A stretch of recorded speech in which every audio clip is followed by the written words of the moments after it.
You're about to step into an era where sound stopped being just entertainment and became an experience. You'll hear guitars that don't sound like guitars, lyrics that don't tell you everything but make you feel everything, and voices that seem to come from another dimension.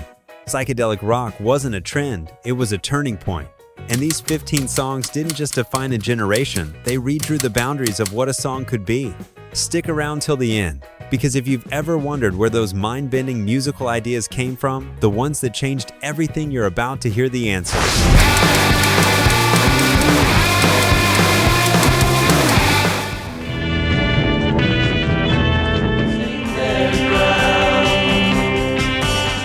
This track marked a turning point in the evolution of psychedelic rock.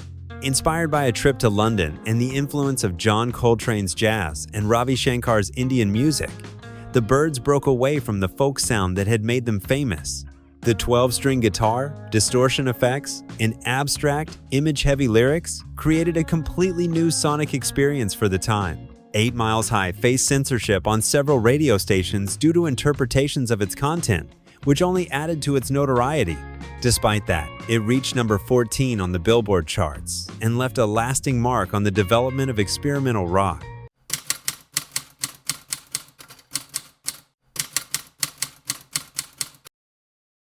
We skip the light fandango and the wider shade of pale.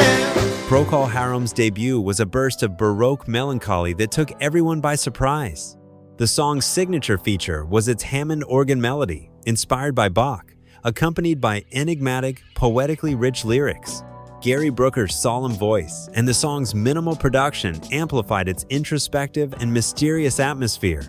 The track hit number 1 in the UK and stayed on the US charts for several weeks. Its style contrasted with the more explosive psychedelia of the time, but it found its place as one of the most iconic ballads of the movement. To this day, it remains one of the most covered songs of the decade.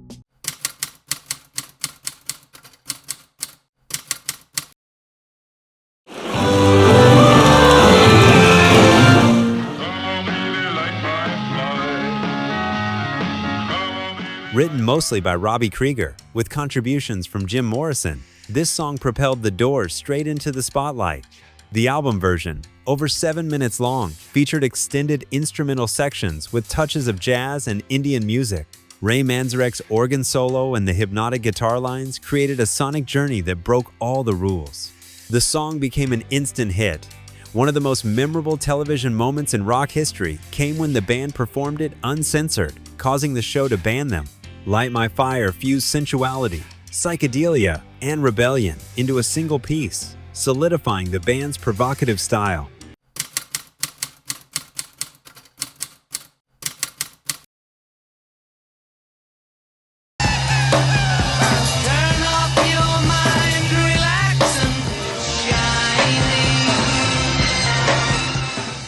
This track marked a radical shift in the Beatles' sound and the direction of rock as a whole. As the closing track of Revolver, it was years ahead of its time in both composition and production. John Lennon wrote the lyrics inspired by the Tibetan Book of the Dead, expressing themes of ego dissolution and connection to a higher realm. The result was a track built on a hypnotic rhythm and sonic elements never before heard in a rock recording. The song featured tape loops, reverse sounds, vocal distortion, and a revolutionary use of the studio as an instrument. George Martin played a crucial role in realizing the band's experimental vision. Tomorrow Never Knows wasn't released as a single, but its influence was immense. It became a pure form of psychedelic rock's starting point, instantly impacting an entire generation of musicians. Have you ever listened to this song without knowing everything behind it? Let us know if you were already familiar with its story or if you're just discovering it now.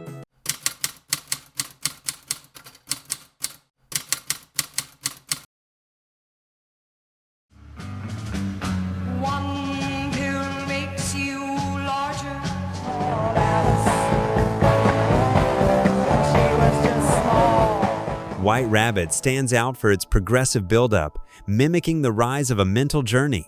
Grace Slick wrote the song before joining Jefferson Airplane, bringing it along as her musical calling card. The structure is inspired by Ravel's Bolero, with chords that create a hypnotic and growing tension. The lyrics draw from Alice in Wonderland, using its imagery as metaphors for expanded consciousness.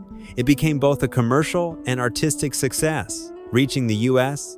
top 10 and establishing the band as the leading voice of San Francisco psychedelia.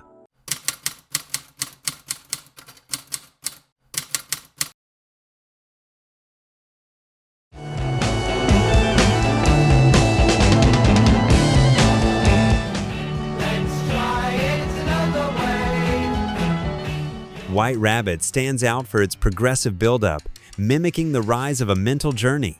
Grace Slick wrote the song before joining Jefferson Airplane, bringing it along as her musical calling card. The structure is inspired by Ravel's Bolero, with chords that create a hypnotic and growing tension. The lyrics draw from Alice in Wonderland, using its imagery as metaphors for expanded consciousness. It became both a commercial and artistic success, reaching the U.S. top 10 and establishing the band as the leading voice of San Francisco psychedelia.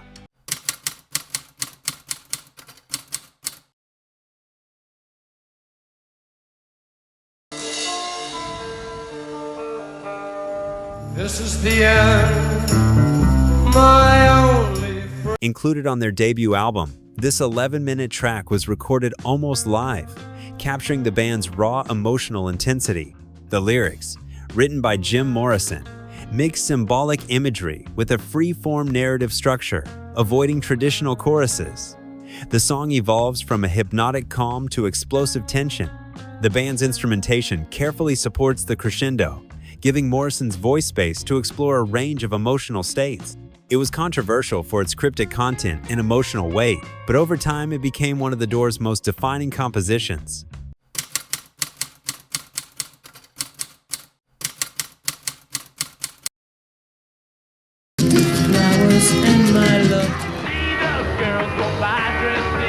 This song marked a major shift in the Stones' sound. The use of a sitar by Brian Jones gave it an exotic edge, blending with a march-like rhythm and dark lyrics. It was one of the first major hits to combine Eastern elements with Western rock, reaching #1 in both the US and the UK. The song explores deep loss, expressed through urgent, emotional arrangements. Bill Wyman used organ pedals to boost the bass line, adding depth to the track. It was among the first times a mainstream rock band openly ventured into more psychedelic territory.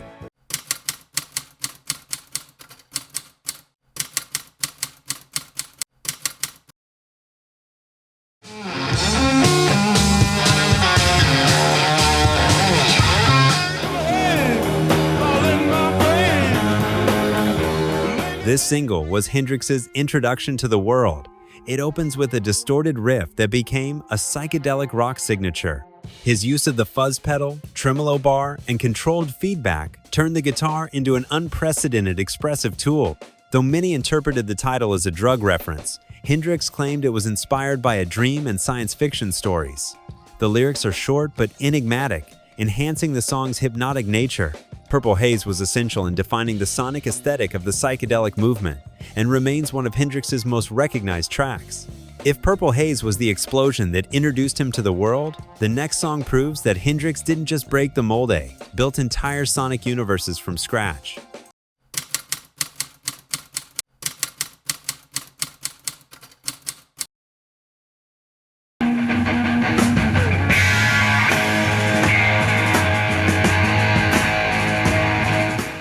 Are you experienced? The title track of Hendrix's debut album showcased his ability to transform the guitar into an expressive channel beyond tradition. There are no standard chords or conventional structures instead. There are layers of reverse sounds, loops, and a production that simulates an altered mental state. It's an introspective piece that poses a question with no clear answer. It was recorded using unconventional studio techniques for its time, giving it an immersive sonic quality. The track was never released as a commercial single, but it became one of the most influential pieces of Hendrix's career. It represents psychedelia from a more personal, experimental angle, with extraordinary technical and creative control. Had you heard this track before, or only Hendrix's most popular hits? Let us know which side of his creativity you find most striking.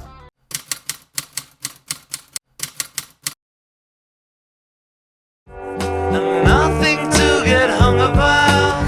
Strawberry fields forever. John Lennon Channing composed this song as an evocation of his childhood in Liverpool, but turned it into something far more abstract.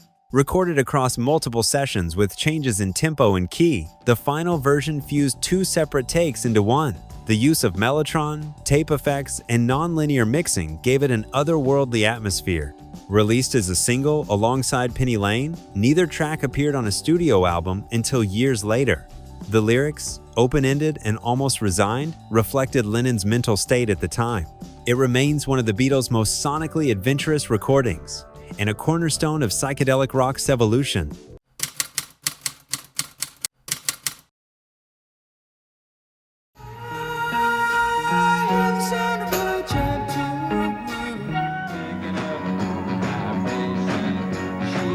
Brian Wilson created this song as a modular masterpiece, recording sections in different studios and piecing them together like a puzzle. The result was a complex track full of rhythm changes, unconventional instrumentation, and painstakingly crafted vocal harmonies. The use of the electro-theremin added a spacey character that defined its sound. The song took over 6 months to produce, with a production cost unusually high for the time. Despite that, it hit #1 in the US and the UK, becoming one of the most ambitious achievements in psychedelic rock. Its structure broke from the traditional pop format, opening new possibilities for musical creation in the genre.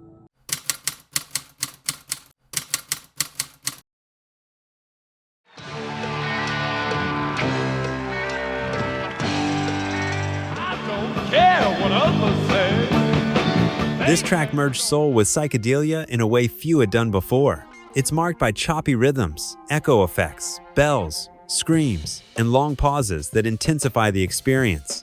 Its structure breaks away from linearity, alternating tension with repetitive passages that induce a trance-like state.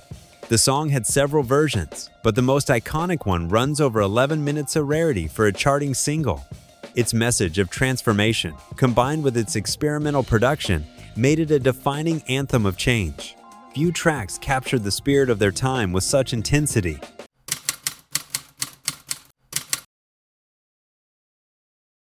Floating down, the sound resounds around the icy waters underground.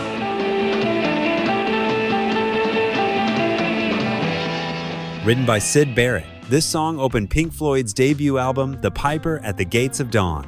Its lyrics reference outer space directly, blending planet names with abstract descriptions. The track is known for its spacey atmosphere, created by how vocals and effects build a dense, mysterious soundscape. The use of farfisa organ, tape effects, and guitar distortion reinforces the sensation of a sonic journey beyond Earth. It's one of the purest examples of British psychedelic rock, focusing more on experimentation than melody. This track cemented Pink Floyd as pioneers of avant-garde psychedelia.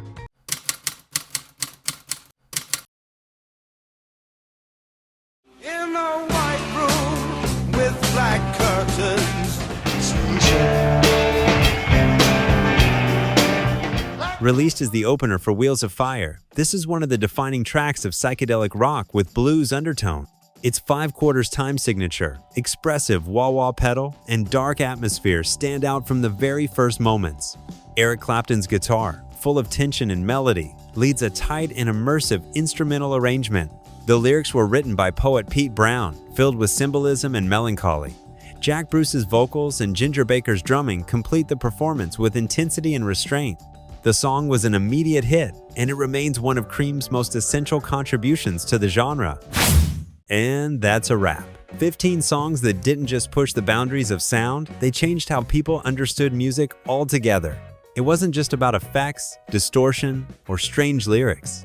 It was an entire generation searching for new ways to express themselves and doing it without fear of breaking the rules.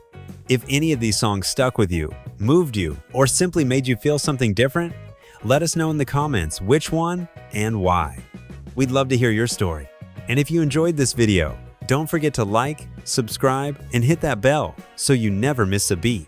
See you in the next one where music lives on forever.